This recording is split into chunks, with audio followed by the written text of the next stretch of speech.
En mi cumpleaños número 68, mientras el sol de la mañana se filtraba por las cortinas de nuestra sala, un golpe seco en la puerta rompió la tranquilidad del día. Paloma, mi esposa, se levantó del sofá donde bordaba una servilleta y caminó hacia la entrada. Yo permanecí en mi sillón favorito, saboreando el café que ella me había preparado con tanto cariño, como cada mañana durante los últimos 40 años de matrimonio. El cartero tenía un paquete en sus manos, una caja rectangular envuelta en papel marrón, con mi nombre escrito en letras grandes y descuidadas. No esperaba nada especial, tal vez algún regalo tardío de algún familiar distante o alguna compra que Paloma había hecho por internet y se había olvidado de mencionar. Paloma tomó el paquete y cerró la puerta. Cuando se dio la vuelta para caminar hacia mí, su rostro cambió completamente. Sus ojos se abrieron de par en par, como si hubiera visto algo terrorífico. Sus manos comenzaron a temblar ligeramente mientras sostenía la caja, y pude notar cómo su respiración se había vuelto irregular. Se quedó paralizada en el pasillo, mirando fijamente el paquete como si fuera una bomba a punto de explotar. Había algo en su expresión que nunca había visto antes, una mezcla de horror y reconocimiento que me heló la sangre. Paloma, ¿qué pasa?, le pregunté mientras me levantaba lentamente de mi sillón. Mis rodillas crujieron con el movimiento, recordándome una vez más mi edad. Ella no respondió inmediatamente.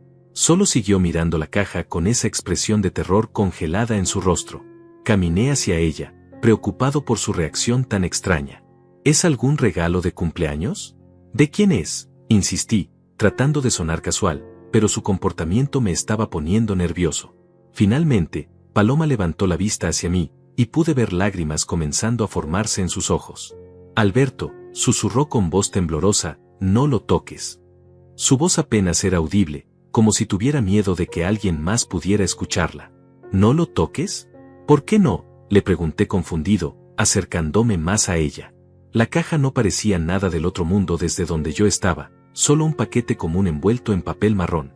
Pero la reacción de Paloma me estaba inquietando profundamente. ¿No te das cuenta?, me preguntó con un hilo de voz, sus ojos saltando nerviosamente entre la caja y mi rostro. Sus palabras me golpearon como un puñetazo en el estómago. Había algo en su tono que me decía que este no era un regalo normal, que había algo terriblemente malo con ese paquete. Me acerqué más, tratando de ver qué era exactamente lo que había causado esa reacción tan extrema en mi esposa. Fue entonces cuando lo noté.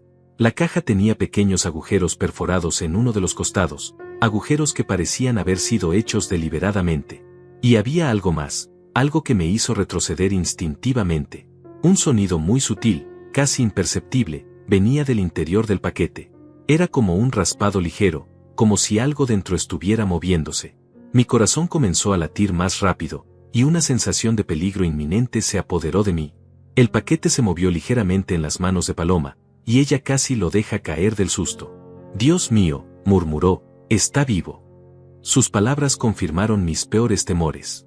Había algo vivo dentro de esa caja, algo que alguien había enviado deliberadamente a nuestra casa, el día de mi cumpleaños. ¿Quién podría hacer algo así? ¿Y por qué? Las preguntas se agolpaban en mi mente mientras miraba a ese paquete maldito que había transformado lo que debería haber sido un día especial en una pesadilla. En ese momento, mientras Paloma sostenía temblorosa esa caja siniestra y yo permanecía paralizado por la incredulidad, supe que algo terrible estaba a punto de suceder. El sonido del interior se hizo más fuerte, más insistente, como si la criatura dentro supiera que había llegado a su destino. Y yo no tenía la menor idea de qué horror nos esperaba cuando finalmente descubriéramos que había enviado nuestra casa, y quién lo había hecho. 2 semanas antes de ese terrible día de mi cumpleaños, nuestra casa había sido escenario de la peor discusión familiar que habíamos tenido en décadas. María, mi única hija, había llegado acompañada de César, su esposo, con una propuesta que me dejó sin palabras. Recuerdo perfectamente cómo se sentaron en el sofá de la sala, él con esa sonrisa falsa que siempre me había puesto nervioso, y ella con una determinación en los ojos que no reconocía. Era como si mi hija se hubiera convertido en una extraña de la noche a la mañana. «Papá», comenzó María con voz firme, «necesitamos hablar de algo importante. César y yo hemos estado pensando mucho sobre nuestro futuro, sobre el futuro de los niños». Se refería a Mateo y Mónica, mis queridos nietos de 8 y 10 años, que en ese momento estaban en el patio trasero jugando con el perro del vecino. «Hemos decidido que es hora de que nos transfieras la casa, como un adelanto de la herencia, para que podamos hacer las mejoras que necesita y vivir aquí todos juntos como una gran familia». Las palabras salieron de su boca con una naturalidad que me heló la sangre. No era una petición, era una exigencia disfrazada de propuesta familiar. Paloma, que estaba sirviendo café en la cocina, se quedó paralizada con la cafetera en las manos. Pude ver cómo sus nudillos se pusieron blancos de la fuerza con que apretaba el asa. 40 años trabajando como mecánico, levantándome a las 5 de la mañana, ensuciándome las manos con aceite y grasa, ahorrando cada dólar que ganaba, para que ahora mi propia hija me pidiera que simplemente le regalara el fruto de toda una vida de sacrificios. María, le dije tratando de mantener la calma, esta casa la compré con el sudor de mi frente. Tu madre y yo hemos vivido aquí durante 30 años. No es solo una propiedad, es nuestro hogar. César se inclinó hacia adelante, esa sonrisa condescendiente nunca abandonando su rostro. Alberto, me dijo usando mi nombre como si fuéramos viejos amigos, piénsalo bien. Nosotros somos jóvenes, podemos mantener la casa en mejores condiciones. Ustedes ya están mayores, ¿para qué necesitan tanto espacio? Podrían mudarse a un apartamento más pequeño, más cómodo para su edad. La sangre comenzó a hervirme en las venas. ¿Más cómodo para nuestra edad? ¿Quién era él para decirnos dónde debíamos vivir? Este hombre que nunca había trabajado un día completo en su vida, que siempre tenía nuevos esquemas para hacerse rico rápido, que vivía del trabajo de mi hija mientras ella se mataba trabajando doble turno en el hospital. Además, continuó César sin darme tiempo a responder, pensamos que sería mejor para los niños crecer aquí. Esta casa tiene patio, está en un buen barrio. Ellos podrían tener su propia habitación cada uno, en lugar de estar compartiendo ese apartamento pequeño donde vivimos ahora. Paloma finalmente se acercó y puso las tazas de café sobre la mesa con más fuerza de la necesaria. El sonido del porcelana golpeando la madera resonó como un disparo en la tensión del momento. ¿Y nosotros qué?, preguntó con voz temblorosa. ¿Dónde vamos a vivir nosotros? Esta es nuestra casa, nuestro refugio. Aquí está toda nuestra historia, nuestros recuerdos. María la miró con una expresión que me partió el corazón. Era una mirada fría, calculadora, como si Paloma fuera un obstáculo en sus planes en lugar de la mujer que la había criado como a una hija. Mamá Paloma, le dijo con una voz dulce que sonaba completamente falsa, ustedes podrían encontrar un lugar lindo, más fácil de mantener. Nosotros los ayudaríamos con los gastos, por supuesto. Sería como una jubilación anticipada para ustedes. Las palabras me sonaron huecas, como promesas que sabía que nunca se cumplirían. Había visto cómo César manejaba el dinero, siempre gastando más de lo que tenía, siempre buscando atajos y esquemas fáciles. La idea de depender de él para nuestra supervivencia me aterrorizaba. No, dije firmemente, esta casa no se toca. Cuando yo muera, María, tú heredarás tu parte como corresponde. Pero mientras Paloma y yo estemos vivos, este es nuestro hogar. El rostro de María se transformó instantáneamente. La máscara de dulzura se desvaneció, reemplazada por una expresión de furia que nunca había visto en ella. Mi parte, repitió con voz helada. ¿Qué quieres decir con mi parte? Soy tu única hija, todo debería ser mío. Fue entonces cuando cometí mi error. O tal vez no fue un error, tal vez fue simplemente ser honesto sobre mis intenciones. María, he estado pensando en establecer un fondo educativo para Mateo y Mónica. Una parte de lo que tengo irá directamente para sus estudios universitarios, para que tengan las oportunidades que tú y yo nunca tuvimos. El silencio que siguió fue ensordecedor. Pude ver cómo César y María intercambiaban una mirada, una comunicación silenciosa que no auguraba nada bueno. ¿Un fondo educativo?, preguntó César con voz peligrosamente baja. ¿Quieres decir que vas a quitarle dinero a María para dárselo a los niños directamente? Su forma de plantearlo hizo que sonara como si estuviera robándole algo a mi propia hija, cuando en realidad estaba tratando de proteger el futuro de mis nietos. Los niños son menores, continué explicando. El fondo estaría diseñado para que solo puedan acceder al dinero para educación, para que nadie pueda gastárselo en otras cosas. La explosión que siguió fue peor de lo que había imaginado. María se puso de pie de un salto, su rostro rojo de ira. ¿Otras cosas? ¿Te refieres a nosotros? ¿Piensas que César y yo vamos a robarles a nuestros propios hijos? Su voz se había vuelto estridente, y pude escuchar cómo Mateo y Mónica dejaron de jugar en el patio. Probablemente nos estaban escuchando desde afuera, siendo testigos de esta horrible escena familiar que nunca debería haber sucedido.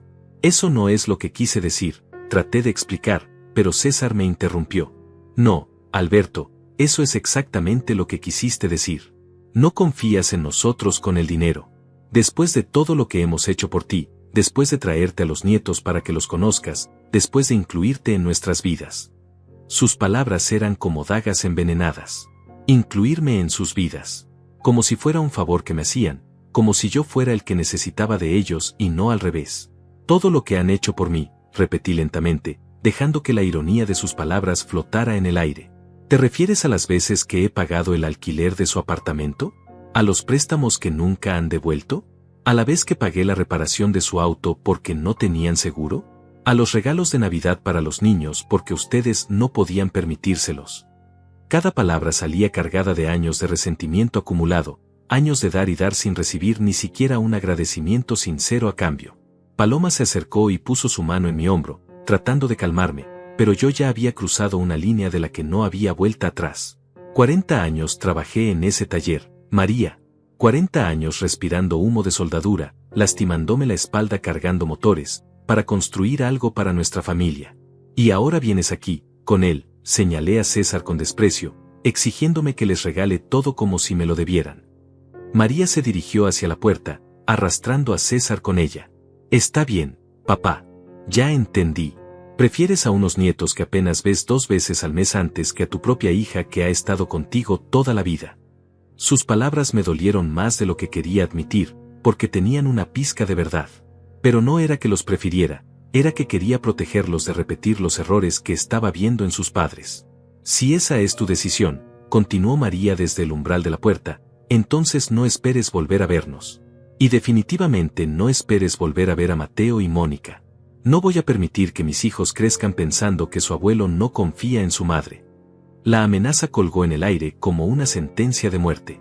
Mis nietos, los únicos rayos de luz en mis años dorados, usados como armas en esta guerra familiar que nunca había querido pelear. María, por favor, suplicó Paloma, pero ya era demasiado tarde. La puerta se cerró con un golpe que resonó por toda la casa, llevándose con ella no solo a mi hija y su familia, sino aparentemente también mi futuro como abuelo.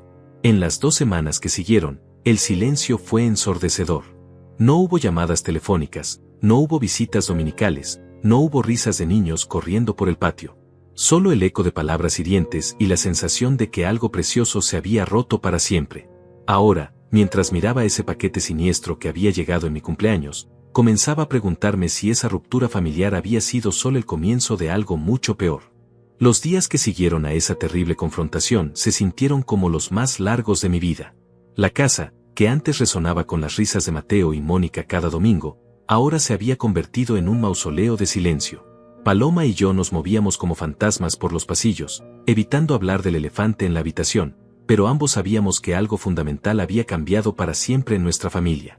Cada vez que sonaba el teléfono, mi corazón saltaba con la esperanza de que fuera María llamando para disculparse, pero invariablemente eran vendedores telefónicos o llamadas equivocadas.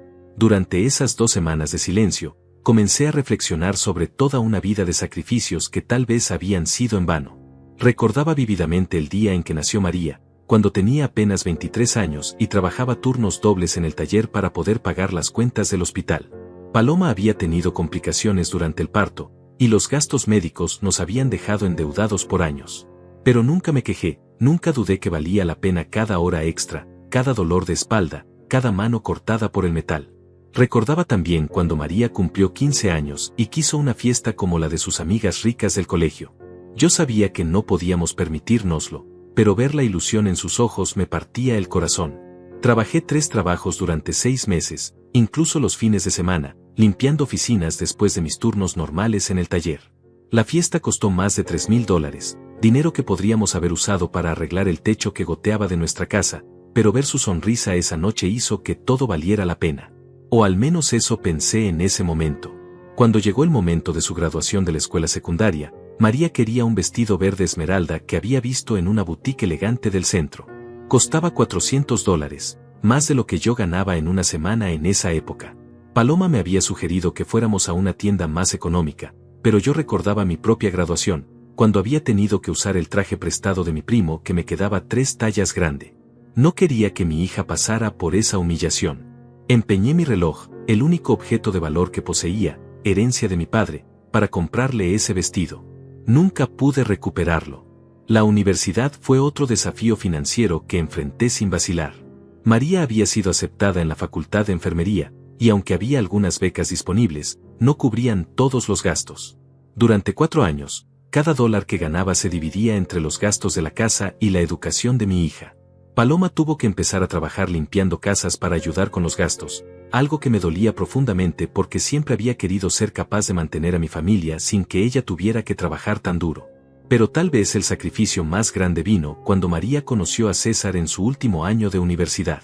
Desde el primer momento, algo en ese hombre me puso nervioso. Tenía esa forma de hablar demasiado suave, demasiado convincente, como un vendedor tratando de colocar un producto defectuoso. Pero María estaba enamorada, o al menos eso creía, y yo no quería ser el padre autoritario que arruina la felicidad de su hija. Cuando me pidió dinero prestado para el anillo de compromiso porque César estaba entre trabajos, debería haber visto las señales de alarma. Pero le presté los $500 sin hacer preguntas. La boda fue otro golpe a nuestras finanzas ya precarias. César insistía en que tenía que ser algo especial, pero cuando llegó el momento de pagar, misteriosamente sus inversiones no habían dado los frutos esperados. Una vez más, fui yo quien tuvo que cubrir la mayoría de los gastos. $8,000 por una fiesta de un día, dinero que Paloma y yo habíamos estado ahorrando para finalmente arreglar la casa y tal vez tomarnos esas vacaciones que siempre habíamos postergado. Pero ver a María feliz en su día especial, pensé, no tenía precio. Después de la boda, esperaba que las cosas mejoraran, que César finalmente encontrara estabilidad laboral y que pudieran independizarse financieramente. Pero en lugar de mejorar, las peticiones de ayuda se volvieron más frecuentes y más grandes. Primero fue el depósito para el apartamento porque César había tenido problemas con su crédito. Luego fueron los muebles porque no podían permitirse comprarlos. Después vino el auto cuando el suyo se descompuso y no podían pagar la reparación. Cada vez, María venía con lágrimas en los ojos, explicando cómo era solo temporal, cómo me pagarían tan pronto como las cosas mejoraran. Cuando nacieron Mateo y Mónica, 2 años después de la boda, pensé que finalmente tendría la oportunidad de ser el abuelo que siempre había soñado ser. Pero incluso esa alegría vino acompañada de más responsabilidades financieras. Los gastos del hospital, la ropa de bebé, los juguetes, las cunas, todo parecía caer automáticamente sobre mis hombros. César siempre tenía una excusa convincente sobre por qué no podía contribuir, y María estaba demasiado ocupada con los bebés para trabajar tiempo completo. Durante los primeros años de vida de mis nietos, me convertí prácticamente en su proveedor principal. Pagaba por sus consultas médicas, sus medicinas, su comida especial, sus juguetes educativos. Cada vez que protestaba suavemente, María me recordaba lo mucho que significaban para mí esos niños, como era afortunado de poder estar tan involucrado en sus vidas. Y tenía razón en una cosa, Mateo y Mónica se habían convertido en la luz de mi vida. Sus risas inocentes, sus abrazos espontáneos, la forma en que gritaban abuelo, cuando me veían llegar, todo eso hacía que cualquier sacrificio valiera la pena. Pero mientras reflexionaba durante esas 2 semanas de silencio, comencé a ver un patrón que había estado negando durante años. Cada regalo que les daba a mis nietos, cada juguete, cada ropa nueva, cada salida especial, todo había sido pagado por mí. César nunca había contribuido con un solo dólar para el bienestar de sus propios hijos. Y María, en lugar de ver esto como un problema, lo había normalizado completamente. De alguna manera, yo me había convertido en el responsable financiero de una familia que no era técnicamente mía. La gota que colmó el vaso había llegado el mes pasado, cuando María me había pedido prestados $2,000 para el negocio más reciente de César. Era algo relacionado con la venta de productos por Internet, uno de esos esquemas que prometen hacer rico a cualquiera con muy poco esfuerzo. Cuando le pregunté por qué necesitaban mi dinero si el negocio era tan prometedor, César me había dado una explicación confusa sobre capital inicial y oportunidades de inversión. Por primera vez en años, les dije que no. La reacción de María había sido explosiva. Me acusó de no confiar en su esposo, de no apoyar sus sueños, de ser egoísta con mi dinero. Papá, me había dicho con lágrimas en los ojos, solo te estamos pidiendo que inviertas en nuestro futuro. Cuando el negocio despegue, podremos pagarte todo lo que nos has prestado a lo largo de los años. Pero yo ya había escuchado esas promesas demasiadas veces. Los préstamos nunca se pagaban, los negocios de César siempre fracasaban, y yo siempre terminaba absorbiendo las pérdidas. Fue después de esa negativa que comenzaron las visitas más frecuentes, las conversaciones más insistentes sobre mi futuro y lo que pasaría con mis posesiones cuando ya no estuviera. Al principio pensé que era natural que María se preocupara por mi bienestar, especialmente considerando mi edad. Pero gradualmente comencé a darme cuenta de que sus preocupaciones no eran sobre mi salud o mi felicidad, sino sobre cuánto dinero dejaría atrás y cómo podrían acceder a él lo más rápido posible. La conversación sobre la casa había sido simplemente la culminación de años de manipulación sutil.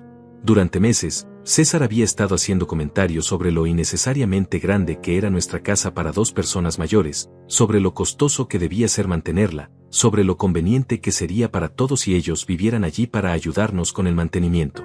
Había sido una campaña gradual para hacernos sentir como si fuéramos una carga, como si necesitáramos su ayuda más de lo que ellos necesitaban la nuestra. Ahora, sentado en mi sillón durante esas tardes silenciosas, me daba cuenta de que había criado a una hija que veía a su padre no como una persona que merecía respeto y cuidado en sus años dorados, sino como una fuente de recursos que estaba tardando demasiado en entregar. La María que había cargado en mis brazos, que había consolado cuando tenía pesadillas, que había aplaudido en cada presentación escolar, esa María parecía haber desaparecido, reemplazada por una extraña que calculaba el valor de mi afecto en dólares y centavos. Y mientras procesaba esta dolorosa realización, no tenía idea de que lo peor estaba por venir, que la manipulación emocional pronto se convertiría en algo mucho más siniestro y peligroso de lo que jamás habría imaginado posible. Regresando a ese momento terrible en mi cumpleaños, mientras Paloma sostenía el paquete con manos temblorosas y yo observaba esos pequeños agujeros perforados en el costado, mi mente se negaba a procesar lo que estaba viendo. El sonido que venía del interior se había vuelto más insistente, como si la criatura dentro hubiera detectado nuestra presencia y estuviera tratando de escapar. Paloma retrocedió lentamente, alejándose de mí, como si el paquete fuera una bomba a punto de explotar. Alberto, susurró con voz apenas audible, tenemos que llamar a alguien. No podemos abrir esto nosotros. Tenía razón, por supuesto, pero parte de mí necesitaba saber qué había dentro de esa caja maldita. ¿Quién podría enviar algo así? ¿Y por qué? Las preguntas se agolpaban en mi mente mientras observaba cómo mi esposa luchaba por mantener la compostura. En 40 años de matrimonio, nunca la había visto tan asustada. Con manos temblorosas, tomé mi teléfono y marqué el número de emergencias. 911, ¿cuál es su emergencia?, respondió una voz profesional al otro lado de la línea. Mi nombre es Alberto, vivo en el 1247 de la calle Maple. Alguien nos envió un paquete que parece contener algún tipo de animal vivo, y mi esposa y yo tenemos miedo de abrirlo.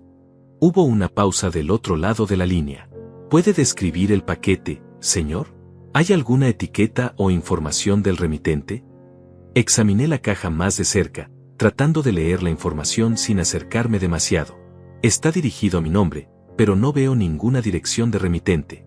Tiene agujeros de ventilación y definitivamente hay algo moviéndose adentro. La operadora me tranquilizó diciéndome que enviarían a control de animales y a una patrulla policial para evaluar la situación. Por favor, manténganse alejados del paquete hasta que lleguen nuestras unidades, me advirtió antes de colgar. Los 15 minutos que esperamos se sintieron como horas. Paloma había colocado la caja en la mesa del comedor y ambos nos habíamos refugiado en la cocina, observándola desde la distancia como si fuera un depredador acechando. El sonido continuaba, a veces fuerte, a veces apenas perceptible, pero constante. Era un rasguñar rítmico, como garras contra madera, que me ponía los nervios de punta. ¿Crees que fue María?, preguntó Paloma de repente, rompiendo el silencio tenso. La pregunta me golpeó como un puñetazo en el estómago porque yo había estado pensando exactamente lo mismo. Después de la pelea que habíamos tenido, después de las amenazas veladas y el corte total de comunicación, era difícil no sospechar que esto era algún tipo de venganza retorcida. Pero una parte de mí se negaba a creer que mi propia hija fuera capaz de algo tan malévolo. No lo sé, respondí honestamente, pero el momento es demasiado sospechoso. Mi cumpleaños, justo después de nuestra pelea, sin remitente. Paloma asintió gravemente. Ella también había llegado a la misma conclusión, aunque ninguno de los dos quería verbalizarlo completamente. La idea de que mi propia hija pudiera enviarme algo diseñado para hacerme daño era tan dolorosa que prefería considerar cualquier otra posibilidad, sin importar cuán improbable fuera. Cuando finalmente llegaron las autoridades, llegaron en convoy, una patrulla policial, un vehículo de control de animales y, para mi sorpresa, una unidad de materiales peligrosos. Al parecer, la descripción que había dado había activado protocolos de seguridad que yo ni siquiera sabía que existían.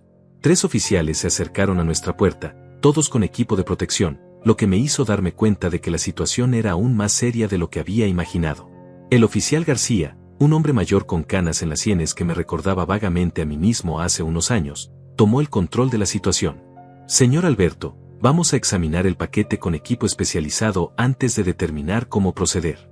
Por favor, manténganse en la cocina hasta que hayamos evaluado la situación. Su tono era profesional pero tranquilizador, y por primera vez desde que había llegado esa caja maldita, comencé a sentir que tal vez estaríamos bien. El especialista en control de animales, una mujer joven llamada Dr. Sandra Mendoza, se acercó a la mesa con un detector portátil que emitía pequeños pitidos mientras escaneaba el paquete. Definitivamente hay actividad biológica, confirmó, pero necesitamos determinar qué tipo de animal estamos enfrentando antes de proceder. Sus palabras me tranquilizaron a medias, al menos sabíamos que no era una bomba, pero la perspectiva de enfrentar un animal desconocido no era mucho mejor. ¿Tienen alguna idea de quién podría haber enviado esto?, preguntó el oficial García mientras tomaba notas en su libreta. La pregunta que había estado temiendo llegó inevitablemente, y sabía que tendría que ser honesto sobre la situación familiar, sin importar cuán vergonzoso fuera admitir que sospechaba de mi propia hija. Tuvimos una discusión seria con mi hija y su esposo hace 2 semanas, expliqué con reluctancia. Desde entonces no hemos tenido contacto. El momento de este paquete es muy sospechoso. El oficial García intercambió una mirada significativa con su compañero.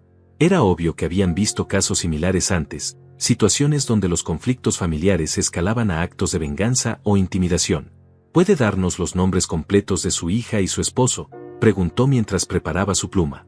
María López Hernández y César Morales, respondí, sintiendo como si estuviera traicionando a mi propia familia al proporcionar esa información a la policía. Mientras los oficiales continuaban con sus preguntas y procedimientos, la Dr. Mendoza había comenzado a preparar equipo especializado para abrir el paquete de forma segura. Tenía una caja de contención transparente, guantes gruesos de cuero que llegaban hasta los codos, y lo que parecía ser una red de malla fina. Basándome en el sonido y el patrón de movimiento, explicó, sospecho que podríamos estar lidiando con un reptil, posiblemente una serpiente. La palabra serpiente hizo que mi sangre se helara.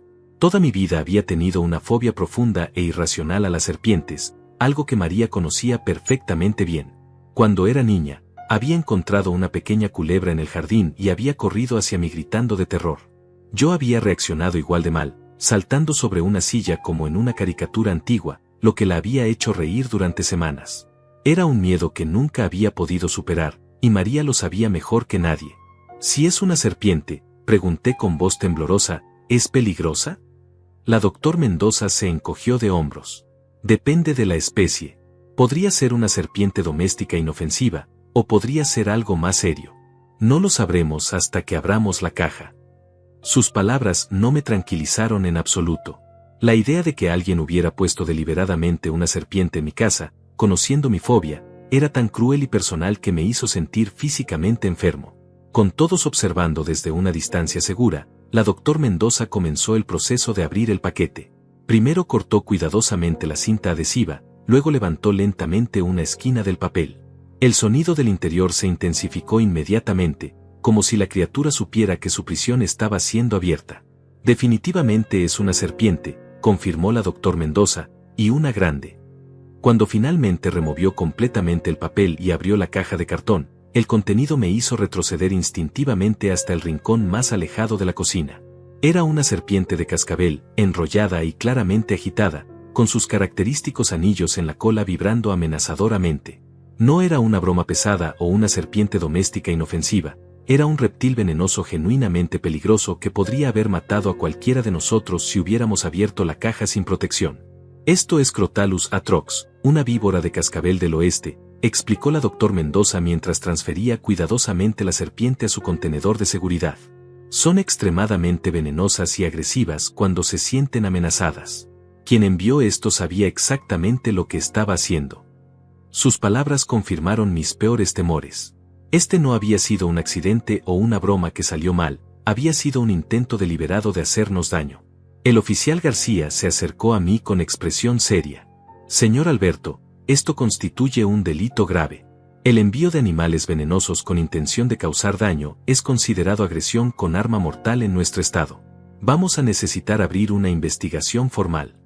La realidad de la situación finalmente me golpeó completamente.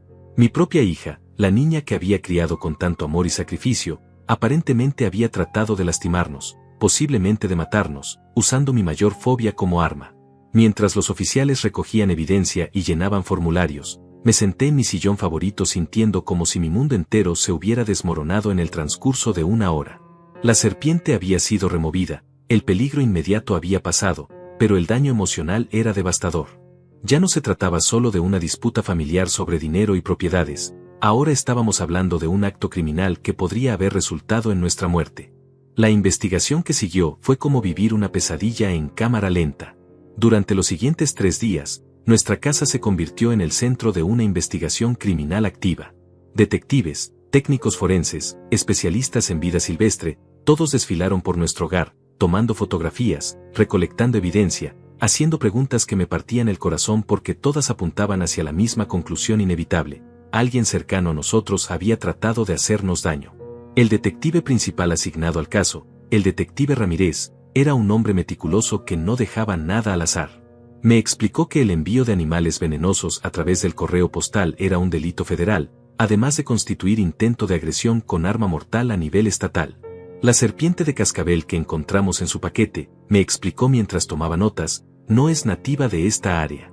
Alguien tuvo que obtenerla específicamente, probablemente a través de canales ilegales, y luego modificar una caja para crear un sistema de ventilación adecuado. Esto no fue un acto impulsivo, fue premeditado. Sus palabras me helaron la sangre. Imaginé a alguien planificando meticulosamente este ataque, investigando dónde conseguir una serpiente venenosa, diseñando la caja, calculando el momento perfecto para enviárnosla. El nivel de malicia requería no solo intención de hacer daño, sino también conocimiento íntimo de mis miedos más profundos. Solo unas pocas personas en el mundo sabían sobre mi fobia extrema a las serpientes, y María estaba en la parte superior de esa lista muy corta. Detective, le pregunté con voz temblorosa, ¿qué tan fácil es rastrear algo así? El detective Ramírez me dio una sonrisa que no llegó a sus ojos. Más fácil de lo que la mayoría de la gente piensa. Las serpientes venenosas están altamente reguladas. Hay muy pocos vendedores legítimos, y todos mantienen registros detallados. Además, el paquete en sí mismo puede proporcionar pistas, huellas dactilares, ADN, fibras, tinta de impresora. Y luego está el método de pago. Resultó que tenían razón sobre qué tan fácil sería rastrear el origen del paquete. Al día siguiente, el detective Ramírez me llamó con noticias que confirmaron mis peores sospechas. Señor Alberto, hemos rastreado la compra de la serpiente. Fue adquirida hace 5 días en una tienda de reptiles a 2 horas de aquí. El comprador pagó en efectivo, pero tuvimos suerte, la tienda tiene cámaras de seguridad, y también requieren identificación para la venta de especies venenosas. Mi corazón se hundió cuando continuó. La persona que compró la serpiente se identificó como César Morales, coincidiendo con la descripción que nos dio de su yerno. Tenemos video de él seleccionando específicamente una víbora de cascabel adulta y preguntando sobre la mejor manera de transportarla. Cada palabra era como una puñalada en el pecho. No solo había sido mi familia la responsable, sino que César había sido lo suficientemente estúpido como para usar su verdadera identidad. Pero eso no es todo, continuó el detective. También rastreamos el origen del paquete. Fue enviado desde una oficina postal a 3 millas de la dirección donde viven su hija y yerno. Y aquí viene la parte más incriminatoria. El pago del envío se hizo con una tarjeta de débito registrada a nombre de María López Hernández. Tenemos el recibo con su firma. La evidencia era abrumadora e irrefutable. Mi propia hija había financiado y organizado un ataque que podría haberme matado.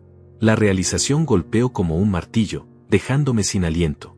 Paloma, que había estado escuchando la conversación desde la cocina, se acercó y puso su mano en mi hombro. Podía sentir que ella también estaba luchando por procesar esta traición tan profunda. ¿Qué pasa ahora?, le pregunté al detective, aunque parte de mí no quería saber la respuesta.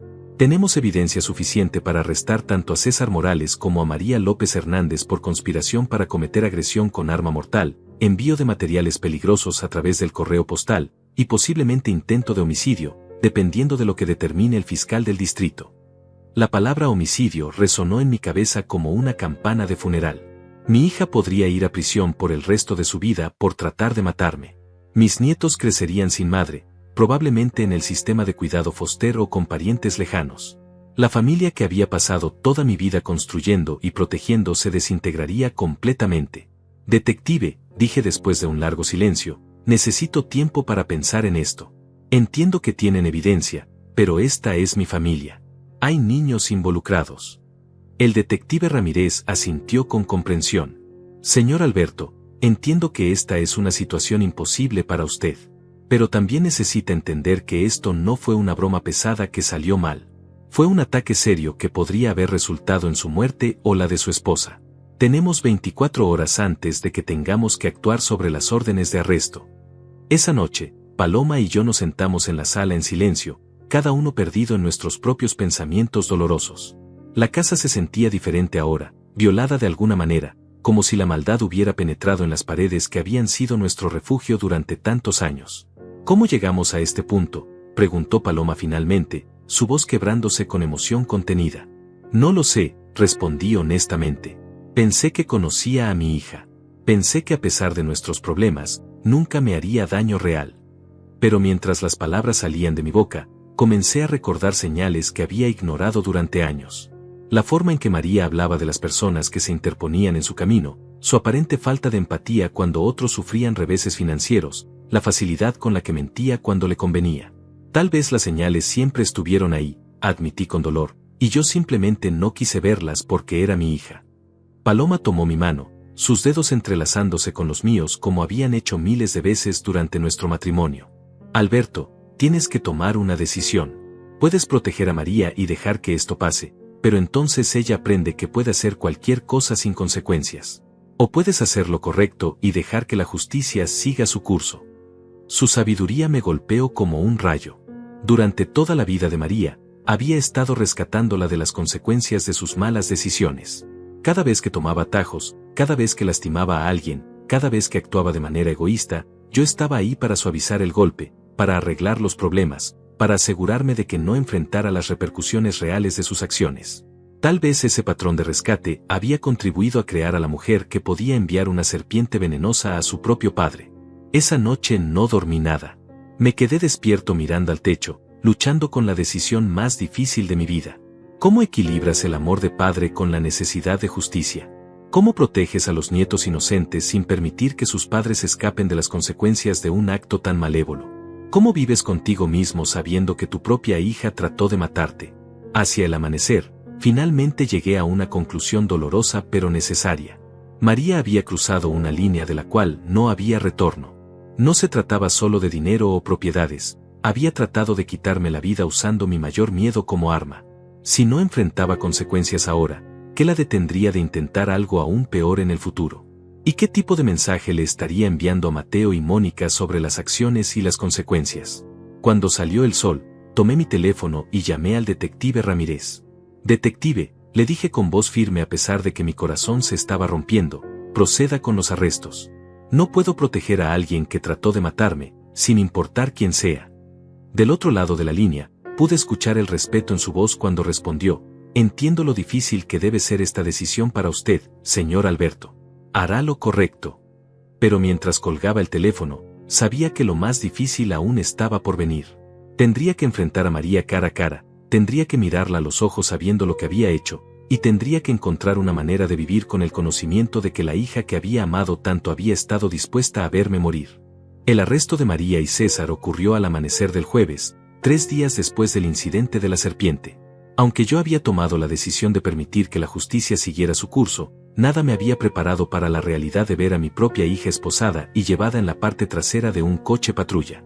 El detective Ramírez me había llamado para informarme que los arrestos se habían realizado sin incidentes, pero sus palabras profesionales no pudieron amortiguar el impacto emocional devastador. Paloma y yo estábamos desayunando en silencio cuando sonó el teléfono 1 hora después de los arrestos. Era María, llamando desde la cárcel. Su voz sonaba diferente, más pequeña y asustada de lo que la había escuchado desde que era niña. Papá, comenzó con voz temblorosa, necesito que vengas a sacarme de aquí. Ha habido un terrible malentendido. Yo nunca te haría daño, lo sabes, ¿verdad? Sus palabras me golpearon como una bofetada. Incluso ahora, enfrentando evidencia irrefutable de su culpabilidad, seguía tratando de manipularme con mentiras. María, le dije con una calma que no sentía, la policía tiene video de César comprando la serpiente. Tienen el recibo con tu firma del envío postal. No hay malentendido. Hubo un silencio largo del otro lado de la línea, seguido por el sonido de María llorando. Papá, por favor, suplicó entre sollozos, piensa en Mateo y Mónica. Ellos necesitan a su madre. No puedes hacer esto a tus propios nietos. Una vez más, estaba usando a mis nietos como moneda de cambio, como herramientas para manipular mis emociones. Pero esta vez, su táctica tuvo el efecto opuesto. Me hizo darme cuenta de que los niños necesitaban protección, no solo de las consecuencias de las acciones de sus padres, sino de los propios padres. María, le dije con voz firme, Mateo y Mónica necesitan crecer aprendiendo que las acciones tienen consecuencias, que lastimar a otros está mal, sin importar las razones que tengas. Si te rescato ahora, ¿qué lección les estoy enseñando? El llanto del otro lado se intensificó, pero por primera vez en años, no sentí la compulsión automática de ceder a sus lágrimas. Después de colgar, supe que tenía que tomar medidas adicionales para protegerme y proteger a Paloma. María había demostrado que estaba dispuesta a llegar a extremos peligrosos cuando no conseguía lo que quería. ¿Qué la detendría de intentar algo similar cuando saliera bajo fianza? Tomé mi teléfono y llamé a mi banco. Buenos días, soy Alberto Hernández. Necesito cerrar inmediatamente todas las transferencias automáticas y depósitos que van a la cuenta de María López Hernández. La representante del banco me guió a través del proceso, y en 15 minutos, había cortado todos los lazos financieros que me conectaban con mi hija. Los $500 mensuales que le enviaba automáticamente, el acceso de emergencia a mi cuenta de ahorros que le había dado años atrás, todo fue cancelado. Luego llamé a la compañía de mi tarjeta de crédito. María tenía una tarjeta suplementaria vinculada a mi cuenta, algo que le había dado durante una de sus crisis financieras pasadas y que nunca había recuperado. Necesito cancelar inmediatamente la tarjeta número 4785 y reportar cualquier actividad reciente como no autorizada, le expliqué al representante. Resultó que había actividad muy reciente, $200 en una tienda de mascotas 3 días antes, exactamente cuando César había comprado la serpiente. La confirmación de que había financiado involuntariamente mi propio ataque me llenó de una ira fría y determinada. María no solo había tratado de matarme, sino que había usado mi propio dinero para hacerlo. Era una traición tan profunda y calculadora que me hizo cuestionar si realmente había conocido a mi hija alguna vez. Mi siguiente llamada fue al abogado de la familia, el señor Harrison, quien había manejado nuestros asuntos legales durante años. Señor Harrison, necesito hacer cambios inmediatos a mi testamento. Quiero eliminar completamente a María López Hernández como beneficiaria y establecer un fideicomiso educativo para mis nietos, Mateo y Mónica Morales, que sea inaccesible para sus padres. Su voz mostró sorpresa, pero como el profesional que era, no hizo preguntas sobre mis motivaciones. Además, continué, quiero establecer que Paloma sea la única albacea de mi patrimonio, con instrucciones específicas de que María no tenga acceso a ningún aspecto de mis bienes, propiedades o decisiones médicas. El abogado me aseguró que podríamos reunirnos esa tarde para firmar los documentos necesarios. Por primera vez en días, sentí que estaba tomando el control de mi vida en lugar de ser víctima de las circunstancias. Esa tarde, mientras firmaba los papeles en la oficina del señor Harrison, sentí una extraña mezcla de tristeza y alivio. Estaba cortando legal y financieramente a mi única hija, pero también me estaba liberando de años de manipulación y abuso emocional. Los fondos educativos para sus nietos, explicó el abogado, estarán disponibles solo para gastos educativos verificados, matrícula, libros, alojamiento en dormitorios universitarios. Ningún padre o tutor podrá acceder al dinero para otros propósitos. Cuando llegué a casa, encontré a Paloma preparando la cena como si fuera un día normal, pero pude ver la tensión en sus hombros, la forma forzada en que se movía por la cocina. ¿Cómo te sientes?, me preguntó sin darse la vuelta. Como si acabara de despertar de una pesadilla de 20 años, respondí honestamente. Pero también aliviado. Por primera vez en décadas, no tengo que preguntarme cuándo llegará la próxima crisis financiera de María. Esa noche, mientras cenábamos en silencio, el teléfono sonó repetidamente. Era César, llamando desde la cárcel, pero dejé que fuera al buzón de voz. Sus mensajes eran una mezcla de amenazas veladas y súplicas desesperadas. En uno, me gritaba sobre cómo esto destruiría a los niños. En otro, prometía que me pagaría todo el dinero que les había prestado si retiraba los cargos. En el último, su verdadera naturaleza salió a la superficie, Me acusó de ser un viejo egoísta que estaba arruinando la vida de sus nietos por orgullo. ¿Vas a responder?, preguntó Paloma cuando el teléfono finalmente dejó de sonar. No, respondí con firmeza. Es hora de que aprendan que ya no pueden manipularme con lágrimas, amenazas o chantaje emocional.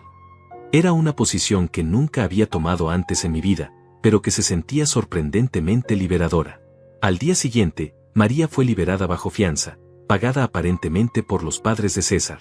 No me sorprendió, durante años había notado cómo la familia de César siempre aparecía con dinero cuando era necesario, a pesar de que él nunca parecía tener trabajo estable.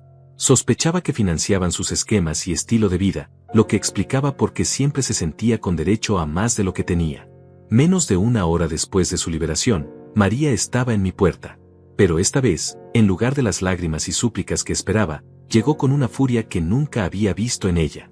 Sus ojos ardían con resentimiento y rabia, y cuando habló, su voz tenía un tono venenoso que me hizo retroceder instintivamente. ¿Cómo pudiste hacerme esto?, gritó desde el porche. Soy tu hija. Se supone que me protejas, no que me entregues a la policía. María, respondí a través de la puerta cerrada, tú tomaste la decisión de enviarme una serpiente venenosa. Yo solo decidí no morir en silencio por ello. Sus gritos se intensificaron, una diatriba sobre mi ingratitud, sobre cómo había arruinado su vida, sobre cómo los niños nunca me perdonarían. Pero sus palabras ya no tenían poder sobre mí. Había cruzado la línea de víctima a superviviente, y no había vuelta atrás. Cuando finalmente se fue, amenazando con demandas y venganza, me senté en mi sillón favorito y, por primera vez en semanas, sentí paz. La tormenta aún no había terminado, pero ya no estaba siendo arrastrado por ella. Había tomado el control de mi vida, y sin importar lo que viniera después, sabía que había hecho lo correcto. Los días que siguieron al confrontamiento en mi puerta fueron de una calma engañosa. María había desaparecido de nuestras vidas tan abruptamente como había aparecido con su furia, pero yo sabía que esto era solo el ojo del huracán. Personas como mi hija y César no se rendían fácilmente, especialmente cuando su fuente de ingresos había sido cortada tan drásticamente. Paloma y yo nos preparamos para lo que sabíamos que vendría, un último intento desesperado de recuperar el control. No tuvimos que esperar mucho. El viernes por la tarde, mientras Paloma regaba las plantas del jardín delantero y yo leía el periódico en el porche, un auto familiar se detuvo frente a nuestra casa. María bajó del asiento del conductor, pero esta vez no estaba sola. Mateo y Mónica salieron del asiento trasero, corriendo hacia mí con sus brazos extendidos y gritando «abuelo», con la alegría inocente que siempre me derretía el corazón. Era una jugada calculada y cruel. María sabía exactamente lo que estaba haciendo al traer a los niños. Sabía que verlos me destrozaría emocionalmente, que la culpa de separarlos de mí sería casi insoportable. Pero mientras abrazaba a mis nietos, sus pequeños cuerpos cálidos contra el mío, también me di cuenta de que esto era exactamente el tipo de manipulación que tenía que terminar. «Abuelo, te extrañamos tanto», gritó Mónica, sus bracitos envueltos alrededor de mi cuello. «Mamá dijo que estabas enfermo y que no podíamos verte». Mateo asintió solemnemente, sus ojos grandes llenos de preocupación. «¿Ya estás mejor, abuelo? ¿Podemos jugar en el patio como antes?». Sus palabras inocentes me partieron el corazón, pero también me llenaron de determinación. Estos niños merecían honestidad, no mentiras diseñadas para manipular sus emociones. María se acercó lentamente, con una sonrisa que no llegaba a sus ojos. «Hola, papá», dijo con voz cuidadosamente modulada. «Los niños han estado preguntando por ti constantemente. Pensé que tal vez habíamos tenido suficiente tiempo para reflexionar sobre todo esto». Su elección de palabras era reveladora. Reflexionar, como si enviar una serpiente venenosa a mi casa fuera simplemente una diferencia de opinión que podía resolverse con una conversación. «María», le dije mientras mantenía a mis nietos cerca de mí, «necesitamos hablar en privado». Ella asintió, como si hubiera esperado esto. «Niños», les dije con cariño, «vayan con la abuela Paloma al patio trasero. Ella les va a dar esos dulces que les gustan». Mateo y Mónica corrieron hacia Paloma, felices de tener su atención, sin sospechar la conversación difícil que estaba a punto de tener lugar. Una vez que estuvimos solos en el porche, María inmediatamente cambió de táctica. Las lágrimas comenzaron a rodar por sus mejillas, y su voz tomó el tono suplicante que había usado tantas veces antes. «Papá, por favor. Sé que cometí un error terrible.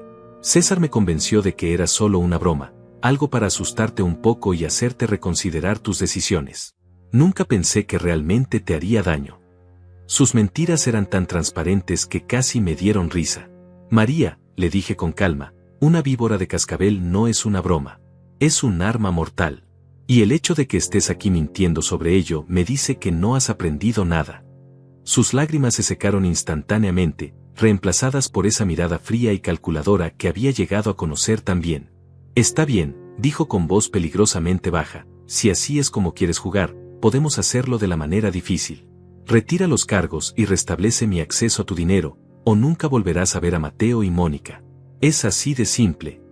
Había abandonado completamente cualquier pretensión de remordimiento o amor familiar. Ahora estaba mostrando su verdadera naturaleza, una manipuladora despiadada dispuesta a usar a sus propios hijos como armas. ¿Los vas a usar como rehenes emocionales por el resto de sus vidas?, le pregunté, sintiendo una mezcla de tristeza y disgusto. ¿Esa es la clase de madre que quieres ser? Su respuesta me heló la sangre. Seré la clase de madre que necesito ser para proteger el futuro de mis hijos. Y ese futuro incluye la herencia que les pertenece por derecho. En ese momento, me di cuenta de que María veía a sus propios hijos no como seres humanos con necesidades emocionales, sino como inversiones que podrían garantizar su seguridad financiera futura. Era una revelación tan perturbadora que me hizo cuestionar cada decisión que había tomado como padre. ¿Había criado a una hija tan carente de empatía básica, o había algo fundamentalmente defectuoso en su carácter que nunca había querido ver? María, le dije con una firmeza que sorprendió a ambos, si usas a tus hijos como moneda de cambio, tal vez es mejor que ellos no crezcan viéndote hacer eso. Mis palabras la golpearon como una bofetada física.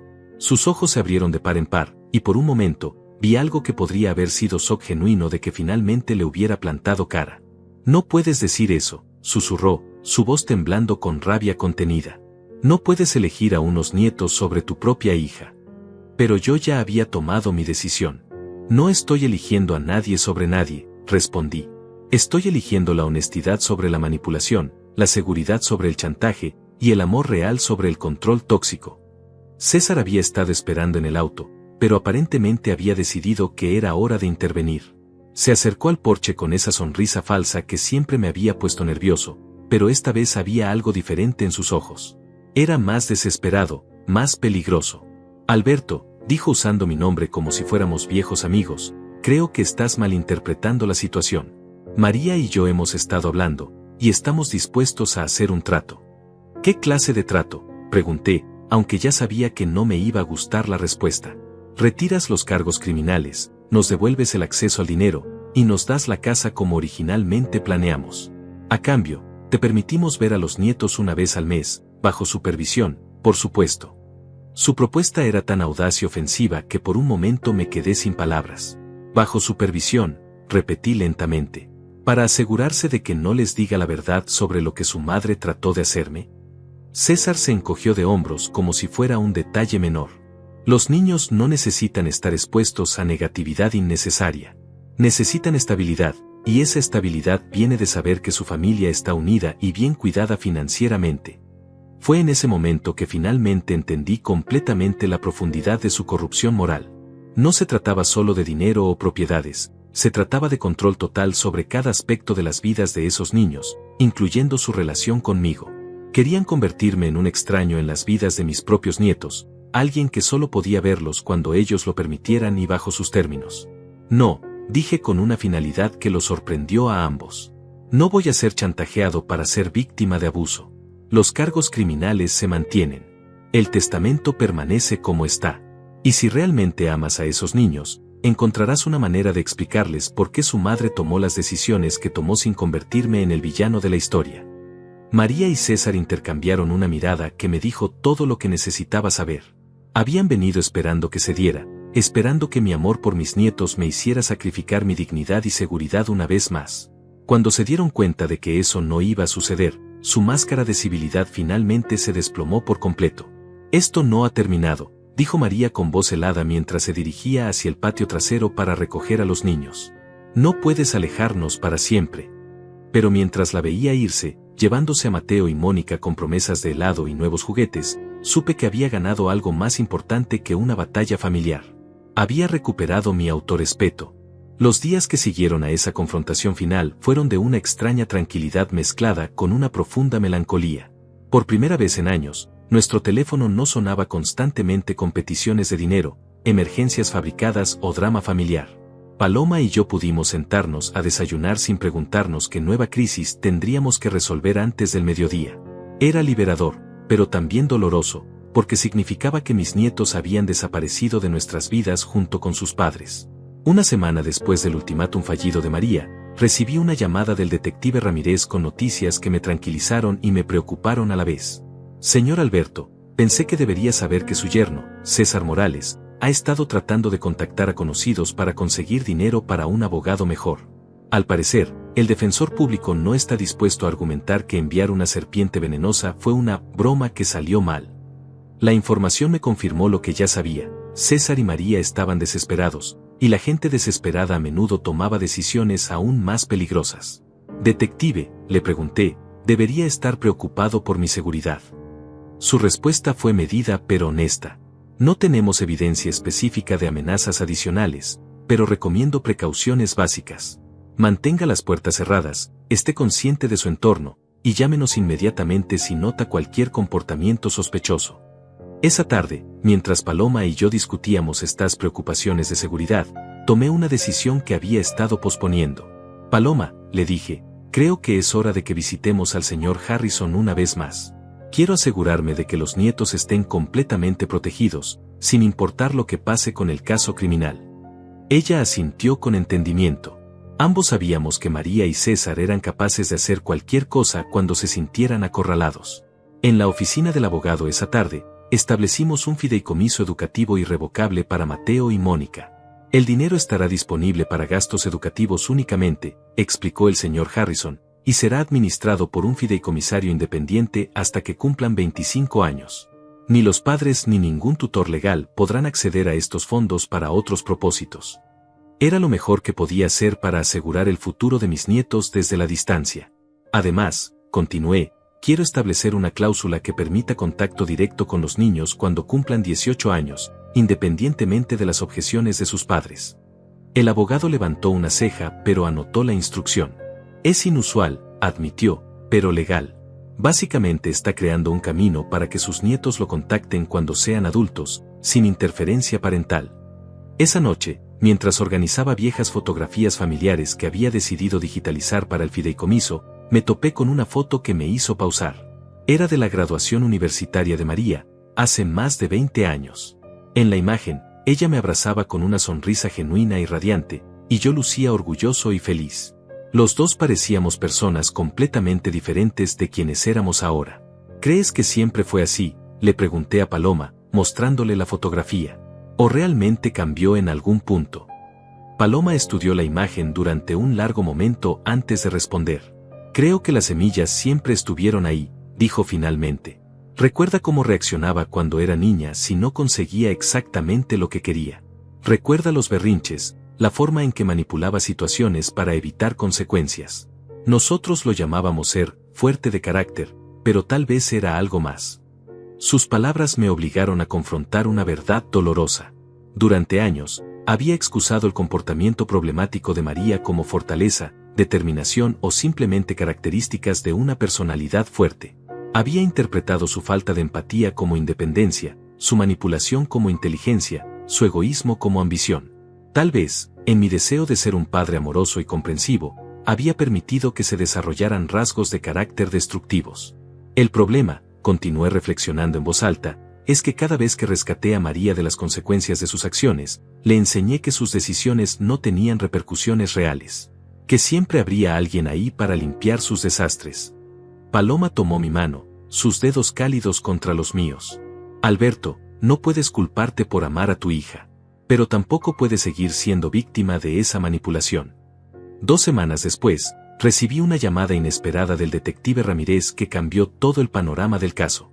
Señor Alberto, tengo noticias interesantes. César Morales ha decidido cooperar con la fiscalía a cambio de una reducción de cargos. Ha admitido que él compró la serpiente y organizó el envío, pero afirma que fue idea de María y que ella financió toda la operación. La noticia me golpeó como un puñetazo en el estómago. Por un lado, confirmaba lo que ya sabía, que María había sido la arquitecta principal de este ataque contra mí.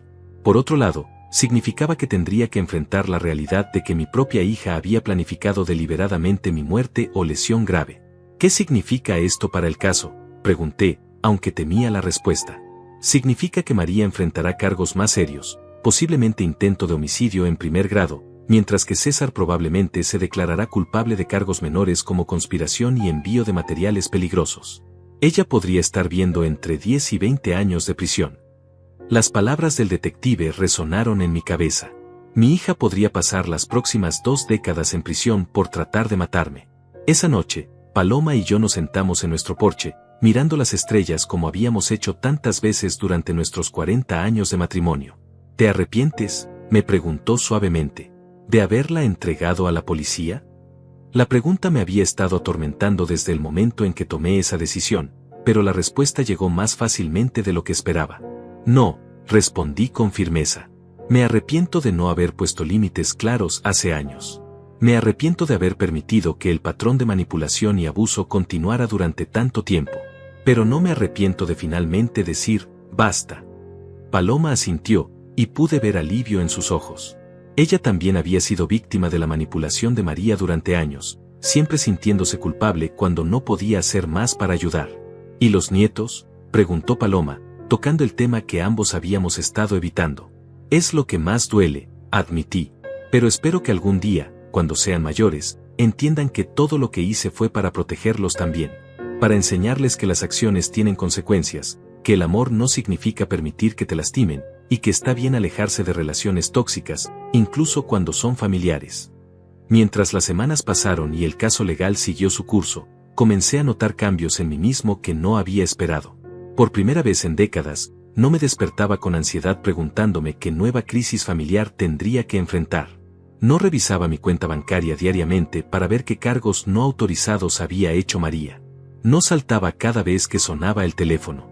En lugar de eso, Paloma y yo comenzamos a redescubrir quiénes éramos como pareja sin el constante drama familiar. Empezamos a tomar caminatas matutinas por el barrio, algo que habíamos abandonado años atrás porque siempre estábamos demasiado estresados o preocupados por alguna crisis de María. Volvimos a cocinar juntos los domingos, preparando comidas elaboradas solo para nosotros dos. ¿Sabes?, le dije a Paloma una tarde mientras preparábamos la cena, no había notado cuánto estrés estaba llevando hasta que desapareció. Ella sonrió, pero era una sonrisa triste. 40 años, respondió.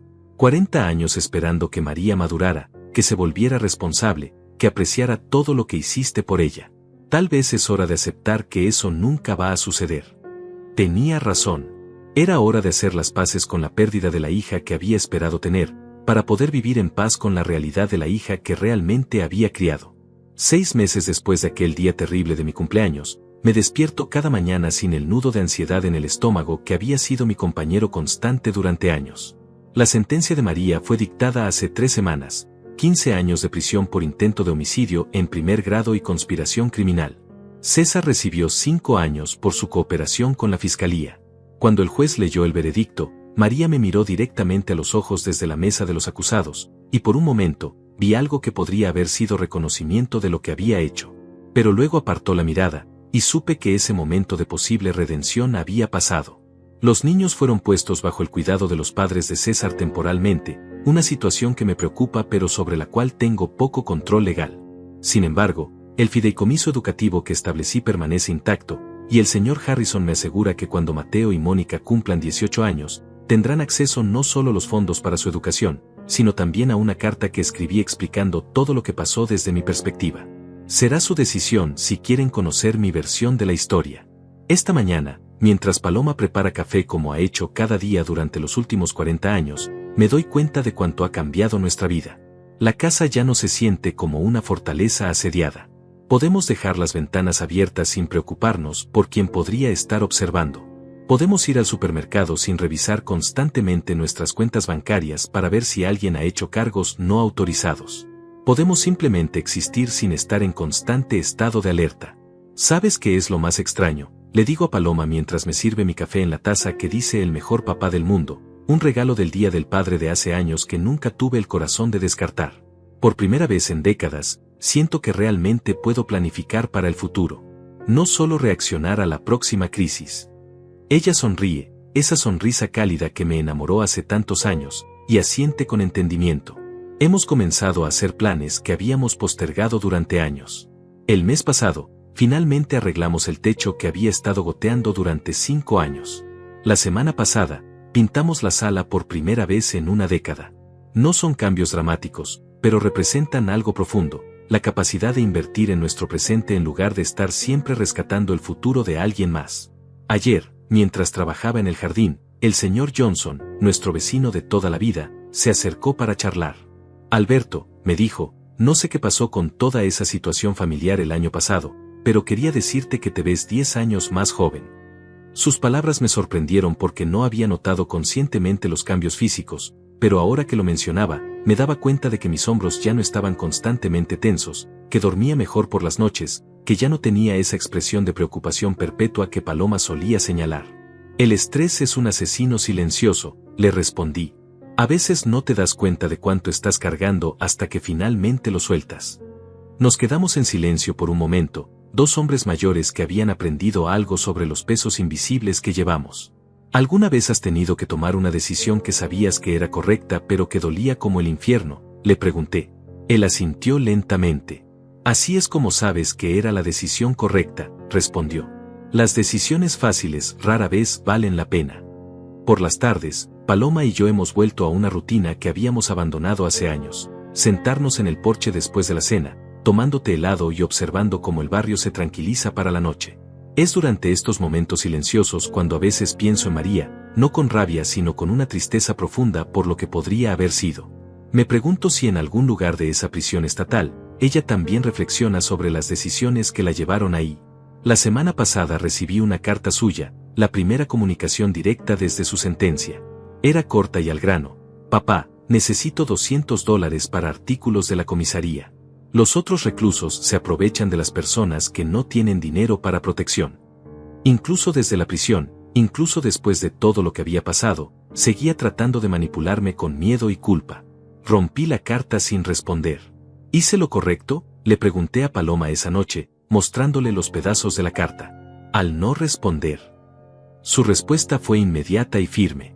Alberto, María tiene que aprender a navegar las consecuencias de sus decisiones sin que tú la rescates. Eso incluye la vida en prisión. Tenía razón, por supuesto, pero no hacía que fuera más fácil. Hace 2 semanas, comencé algo que nunca pensé que haría: sesiones de terapia con un consejero especializado en trauma familiar. Dr. Patricia Vega me está ayudando a procesar décadas de manipulación emocional y a entender cómo los patrones tóxicos se desarrollaron en nuestra familia. El abuso emocional es insidioso, me explicó durante nuestra tercera sesión. Se desarrolla gradualmente, y las víctimas a menudo no se dan cuenta de que está sucediendo hasta que es demasiado tarde. Una de las cosas más difíciles que he tenido que aceptar es que probablemente contribuí al problema durante años sin darme cuenta. Cada vez que rescaté a María de las consecuencias de sus malas decisiones, le enseñé que sus acciones no tenían repercusiones reales. Cada vez que cedía sus demandas para mantener la paz, le enseñé que la manipulación emocional era efectiva. No fue intencional, pero el impacto fue el mismo. La culpa no te va a servir, me dijo Dr. Vega. Lo que importa es lo que haces con el conocimiento que tienes ahora. Sus palabras resonaron profundamente conmigo. No puedo cambiar los errores del pasado, pero puedo asegurarme de no repetirlos en el futuro. Anoche, mientras revisaba viejas fotografías para el álbum digital que estoy creando para mis nietos, encontré una imagen que me hizo pausar. Era de la primera Navidad de Mateo, cuando tenía apenas 6 meses. En la foto, toda la familia está reunida alrededor del árbol: María sosteniendo a Mateo, César fingiendo interés en los regalos, Paloma y yo radiantes como abuelos nuevos. Todos parecemos felices, como una familia normal celebrando las fiestas. Pero ahora, mirando esa misma imagen con ojos más sabios, puedo ver las señales que ignoré en ese momento. La forma en que María sostiene a Mateo más como un accesorio que como un bebé. La sonrisa forzada de César cuando no está mirando directamente a la cámara. La tensión sutil en mi propia postura, como si ya estuviera cargando un peso invisible. ¿Crees que alguna vez volveré a ver a los nietos?, le pregunté a Paloma mientras guardaba las fotografías. No lo sé, respondió honestamente. Pero sí sé que cuando sean adultos, tendrán acceso a la verdad a través del fideicomiso. tendrán la oportunidad de hacer sus propias decisiones sobre qué tipo de relación quieren contigo. Era lo mejor que podía esperar, que algún día, Mateo y Mónica tendrían la edad suficiente para entender la diferencia entre el amor tóxico y el amor saludable. Esta mañana, mientras escribo estos pensamientos en mi diario, me doy cuenta de que mi historia no tiene un final de cuento de hadas. No hubo reconciliación dramática ni perdón emotivo. Pero tampoco es una tragedia. Es la historia de un hombre que finalmente aprendió la diferencia entre amar a alguien y permitir que te destruya. Es la historia de elegir la dignidad sobre la desesperación, la verdad sobre la conveniencia. María finalmente consiguió lo que quería. Estoy fuera de su vida. Pero por primera vez, eso no se siente como un castigo. Se siente como una bendición. Porque después de 68 años en este mundo, finalmente he aprendido que alejarse de las relaciones tóxicas no es abandono, es supervivencia. Y por primera vez en décadas, estoy realmente viviendo, no solo sobreviviendo.